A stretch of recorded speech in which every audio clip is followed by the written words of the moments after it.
Hi, this video is just going to give you an overview of some things for APA format.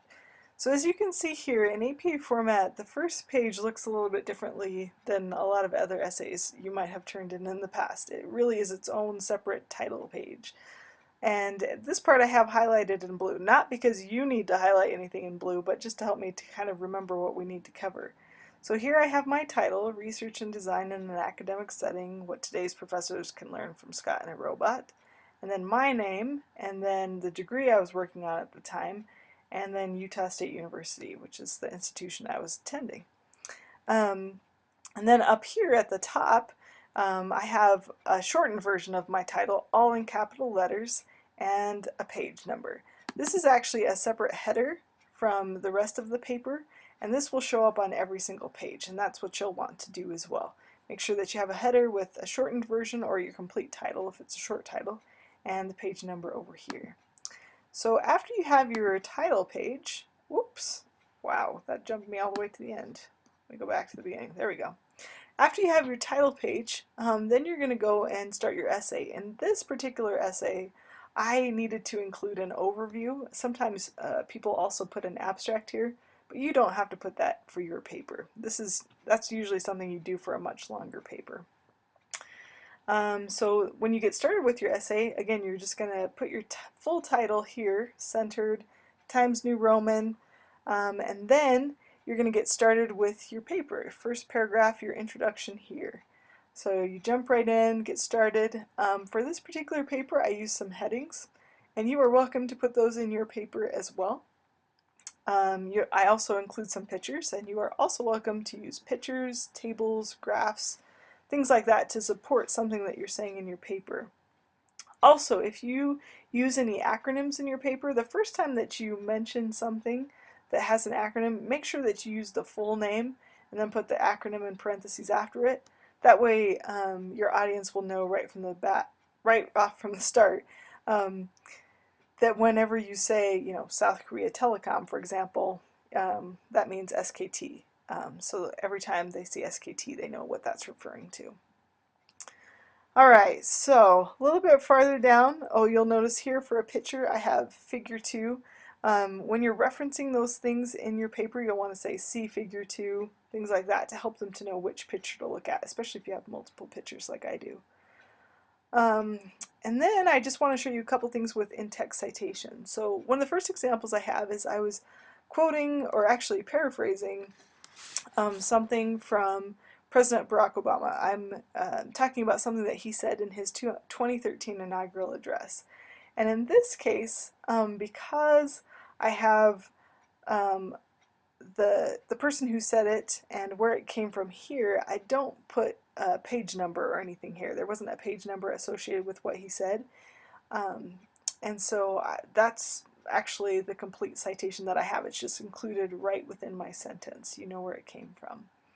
A little bit farther down, though, you can see that if I'm quoting from an article, or in this case a book, I have the author's name, and then in APA format you put the year of the publication, whatever you're quoting from, and then I have the quote a little bit farther down here, and then because it's a direct quote, I have a page number, so I just have the page and 55, so you know where that exact quote came from in the book by Langdon Winner. A little bit farther down, I have another example. This is actually sometimes when you are using a direct quote from a source, it'll be a little bit difficult to use that quote in the context of a sentence because there's a word missing. And you can add that word in, like the or and or something like that, but you just put brackets around it to show that you've added that word in to help it make sense in the sentence. You can also use ellipses or 3 dots to show that you've taken something out of a quote. So if I, for instance, there was more in here and I took something out, I would just put 3 dots in here. Whoops, not those. 3 dots in there to show that there used to be more to this quote, but I've taken it out to shorten what I'm using here in the in my own paper.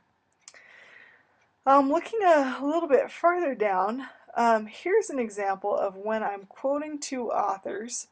And I have the year here and I have the page number. And the reason why I've put all of this in parentheses is because I didn't introduce the source in the beginning sentence. So if I'm, in this case, it looks like I'm paraphrasing from the original source. And so I introduce that idea and then I say, oh, this is where it came from. Pinchin Biker, 2012, and here's the page number. So you can put all of that in parentheses if you need to. A little bit later on, I also have another example where I'm summarizing an idea that actually was mentioned in more than one source, and so I cite both of those. And because it's a large summary, I have C, winner, 1993, and then semicolon to show that there's a new source, and then Klein and Kleinman 2012, or 2002. There's not a specific page number associated with the summary because it's a general summary of everything that they said. And so in that case, I don't have to worry about the page number. Okay, moving on a little bit farther. This is a kind of a long paper, so I'm actually going to scroll through here and get down to the references page at the end. So I go through everything.